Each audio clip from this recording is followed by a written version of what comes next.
আজকে নেপালের কারেন্সির বিষয়ে কথা বলবো। তো নেপালের কারেন্সি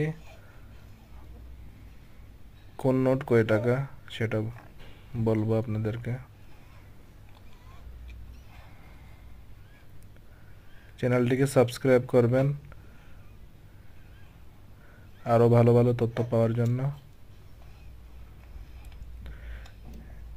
এটা হচ্ছে নেপালের 1000 টাকা, আর 1000 টাকার উপরে হচ্ছে 500 টাকা, 500 টাকার উপরে হয়েছে আপনাদের 100 টাকা, 100 টাকার উপরে 50 টাকা, 50 টাকার উপরে 20 টাকা, 20 টাকার উপরে 10 টাকা।